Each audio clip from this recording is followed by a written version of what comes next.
రామోజీరావు నేరాలు చేస్తే ఆయన కొడుకుకి ఏం సంబంధం?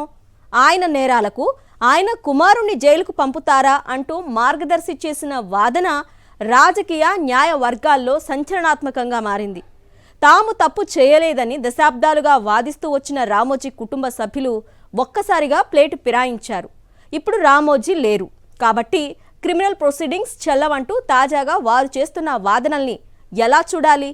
రామోజీ మరణాన్ని అడ్డం పెట్టుకొని కేసు నుంచి బయటపడి వేల కోట్ల రూపాయల జరిమానా నుంచి తప్పించుకోవడానికి వేసిన ఎత్తుగడగానే చూడాలా? ఈ క్రమంలో ఆర్బీఐ మాత్రం మార్గదర్శిపై క్రిమినల్ ప్రొసీడింగ్స్ కొనసాగించాల్సిందేనని తేల్చి చెప్తోంది. కర్త రామోజీ మరణించినంత మాత్రాన బాధ్యతల నుంచి మార్గదర్శి తప్పించుకోలేదని స్పష్టం చేసింది. మార్గదర్శి ముసుగు తొలగిన నేపథ్యంలో ప్రముఖ జర్నలిస్ట్ కొమ్మినేని శ్రీనివాసరావు కామెంట్ ఇప్పుడు చూద్దాం.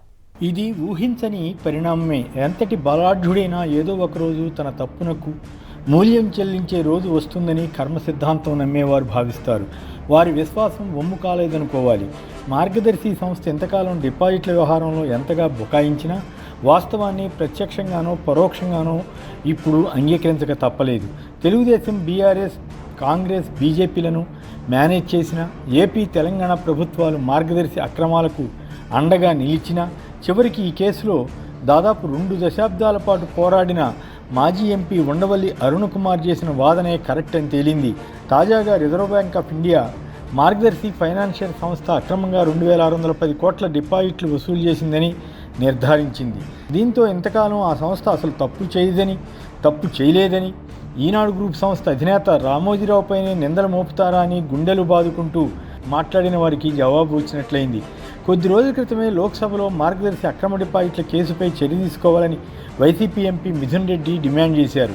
దానికి ప్రతిగా టీడీపీ పక్షాన ఎంపీలుగా ఉన్నవారు తామే మార్గదర్శి అధికార ప్రతినిధులు అన్నట్లుగా ప్రత్యేకంగా మీడియా సమావేశం పెట్టి మార్గదర్శి ఏ నేరం చేయలేదని, అక్రమంగా డిపాజిట్లు వసూలు చేయలేదని, దాదాపు అందరికీ తిరిగి చెల్లించేసిందని వైసీపీ ఎంపీ మిథున్ రెడ్డి తప్పుడు ఆరోపణలు చేస్తున్నారని వాదించారు. మాజీ మంత్రి పెద్దిరెడ్డి అక్రమాలను ఈనాడు బయటపెట్టినందుకే మార్గదర్శిపై మిథున్ రెడ్డి ఆరోపణలు చేస్తున్నారని టీడీపీ ఎంపీలు ఆరోపించారు. నిజానికి మార్గదర్శి ఫైనాన్షియల్ సంస్థపై ఆరోపణలు వస్తే ఈనాడు మీడియాను అడ్డం పెట్టుకుని డబాయించడమే తప్పు. ఈనాడు మీడియానేమో తెలుగుదేశంకి వ్యతిరేకంగా ఉన్నవారిపై ఇష్టం వచ్చినట్లు సత్యాసత్యాలతో సంబంధం లేకుండా వార్తలు రాసి వారిని భ్రష్టు పట్టించే యత్నం చేయవచ్చట. అదే ఈనాడు గ్రూప్లోని ఏ సంస్థ అయినా అవకతవకలకు పాల్పడిందని ఎవరూ విమర్శించకూడదట. అక్కడికి వారికున్న మీడియా బలంతో ఇంతకాలం మార్గదర్శి డిపాజిట్ల అక్రమ సేకరణపై బుకాయింపుతో కథనాలు ఇచ్చారు. రిజర్వ్ బ్యాంక్ నివేదిక వచ్చాక టీడీపీ ఎంపీలు ఎందుకు సమాధానం ఇవ్వలేదో చెప్పాలి. మార్గదర్శి చిట్స్ నిర్వహణలో అవకతవకలు జరిగాయని, డిపాజిట్ల సేకరణను రసీదుల రూపంలో కొనసాగించారని, చిట్స్లో 100 కోట్ల బ్లాక్ మనీ ఉందని గత వైసీపీ ప్రభుత్వ హయాంలో సిఐడి సాక్ష్యాధారాలతో సహా కేసు పెడితే కూటమి ప్రభుత్వం రాగానే వాటన్నింటినీ నీరుగార్చడం ప్రారంభించింది. అందులో భాగంగా జప్తైన 1000 కోట్లను కూడా విడుదల చేసేసింది. ఇదంతా టీడీపీ, ఈనాడు మీడియా క్విడ్ ప్రోకోగానే కనిపిస్తుంది. పరస్పర రాజకీయ వ్యాపార ప్రయోజనాల కోసం మీడియాను వాడుకుంటున్నారని పలుమార్లు స్పష్టమైంది. ఇప్పుడు రిజర్వ్ బ్యాంక్ నేరుగా తెలంగాణ హైకోర్టులో ఒక అఫిడవిట్ వేస్తూ మార్గదర్శి ఫైనాన్షియల్ సంస్థ డిపాజిట్ల సేకరణ చట్టవిరుద్ధమని తెలిపింది. పలువురు దీనిపై తమకు ఫిర్యాదు చేశారని కూడా వెల్లడించింది. రామోజీరావు మరణించినప్పటికీ ఆ కేసు క్లోజ్ కాదని, విచారణ కొనసాగించాల్సిందేనన్నది నిబంధనని కూడా ఆర్బీఐ కోర్టుకు సమర్పించిన అఫిడవిట్లో పేర్కొంది. మరి దీన్ని ఈనాడు మీడియా ఎందుకు ప్రజలకు తెలియజేయలేదు? ఆర్బీఐ కూడా తమపై విషం చిమ్ముతోందని టీడీపీ ఎంపీలో, ఎమ్మెల్యేలతో ఎందుకు చెప్పించలేకపోయింది? ఆర్బీఐ వారికి ఈనాడు మీడియాకు ఏ శత్రుత్వం ఉందని ఆ నివేదిక వచ్చింది? నిజానికి ఆర్బీఐ కూడా సాధ్యమైనంత ఎక్కువ కాలం తమ అఫిడవిట్ను ఫైల్ చేయకుండా ఈనాడు మీడియా తనకున్న పరపతిని వాడి ఉండవచ్చు. అయినా తెలంగాణ హైకోర్టు గట్టిగా ఆదేశించడంతో ఆర్బీఐ చట్టంలోని సెక్షన్ 45S గురించి వివరించక తప్పలేదు. దాని ప్రకారం మార్గదర్శి చట్టవిరుద్ధ చర్యలకు పాల్పడిందని తేలుతోంది. నేరం నిర్ధారణ అయితే డిపాజిట్ల కన్నా రెట్టింపు జరిమానా చెల్లించవలసి ఉంటుంది. దీంతో మార్గదర్శి కొత్త వాదన తీసుకొచ్చింది. ఆ సంస్థ తరపున లాయర్లు వాదన వినిపిస్తూ రామోజీరావు నేరాలకు కుమారుణ్ణి జైలుకు పంపుతారా అని న్యాయస్థానాన్ని ప్రశ్నించారట. ఈ వాదన విన్నవారంతా విస్తుపోయినంత పని అయింది.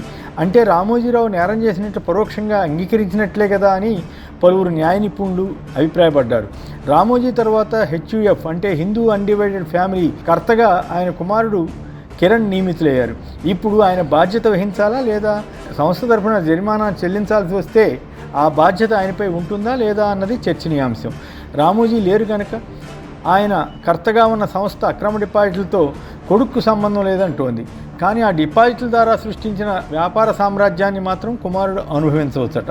మార్గదర్శి ఫైనాన్షియర్స్ అన్నది ఒక సంస్థ అని, దాని కర్త మరణించిన చట్టపరంగా సంస్థ బాధ్యత పోదని, వారసులు సైతం తీసుకోవాల్సిందేనని చట్టం చెబుతోంది. రామోజీ ఆస్తులకు కిరణ్ ఇతర కుటుంబ సభ్యులు వారసులైనప్పుడు ఆయన చేసిన ఆర్థిక అక్రమాలకు వీరికి బాధ్యత ఉండదా అన్న ప్రశ్న వస్తోంది. రామోజీరావు మరణించినందున ఈ కేసు విచారణ కొనసాగించాలా లేదా అన్నది ఆలోచించాలని ఏపీ ప్రభుత్వం తరపున వేసిన అఫిడవిట్లో కోరారు. దాన్ని అంగీకరిస్తే ఈ కేసు నుంచి బయటపడవచ్చని ప్లాన్ చేశారు. కానీ ఆర్బీఐ ఇచ్చిన అఫిడవిట్తో మార్గదర్శి సంస్థ పరిస్థితి కుడిచిలో పడ్డట్టయిందని అంటున్నారు. అంతకుముందు అసలు డిపాజిట్ల వసూలులో తప్పు జరగలేదని, కొంతకాలం డిపాజిట్లు తీసుకున్నా తిరిగి చెల్లించేశామని మరికొంతకాలం గడిపారు. ఉండవల్లి అరుణ్ కుమార్కు తెలియకుండానే ఉమ్మడి ఏపీ హైకోర్టులో కేసును కొట్టివేయించుకున్నారు. కానీ ఆయనకు 6 నెలల తర్వాత తెలిసి మళ్ళీ సుప్రీంకోర్టుకు వెళ్లడంతో కేసు ఈ దశకైనా చేరింది. జగన్ ప్రభుత్వం ఈ కేసులో ఇంప్లీట్ అయిందన్న కోపంతో ఈనాడు మీడియా పచ్చి అబద్ధాలతో ఆ ప్రభుత్వానికి వ్యతిరేకంగా కథనాలు ప్రచారం చేసింది. ఉండవల్లికి డిపాజిట్దారుల వివరాలు ఇవ్వకుండా అడ్డుపడడానికి పెద్ద పెద్ద లాయర్లను నియోగించింది. మొత్తం మీద 18 సంవత్సరాల తర్వాత ఈ కేసు ఒక రూపానికి వచ్చినట్లయింది. ఆర్థికంగా, రాజకీయంగా, వ్యక్తిగతంగా ఎంత శక్తిమంతుడైనా న్యాయ వ్యవస్థ కొంత గట్టిగా ఉంటే చట్టానికి అతీతులుగా ఎవరూ ఉండజాలరని ఈ ఉదంతం రుజువు చేసింది. గతంలో సహారా డిపాజిట్ల కేసులో ఆ సంస్థ యజమానిని సుప్రీంకోర్టు జైల్లో పెట్టింది.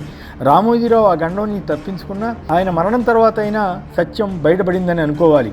అయినా తెలంగాణలోని కాంగ్రెస్ ప్రభుత్వ మద్దతు, ఏపీలోని టీడీపీ, జనసేన, బీజేపీ కూటమి ప్రభుత్వ అండతో ఈ కేసు ముందుకు సాగకుండా చేసే ప్రయత్నాలు జరగవచ్చన్న అభిప్రాయమూ లేకపోలేదు. కాగా ఉండవల్లికి డిపాజిటర్ల వివరాలు ఇవ్వక తప్పలేదు. వాటిని పరిశీలించిన తర్వాత మరిన్ని వాస్తవాలు వెలుగులోకి వస్తాయేమో చూడాలి. రామోజీరావు గతంలో ఒక మాట అనేవారు, వైలేట్ ద లా లాఫుల్లీ అని. అంటే చట్టంలోని లొసుగులను ఆధారం చేసుకుని చట్టాన్ని ఉల్లంఘించవచ్చన్నది ఆయన ఫిలాసఫీ అన్నమాట. అంతే తప్ప చట్టాన్ని అతిక్రమించకూడదన్న సిద్ధాంతం కాదన్నమాట.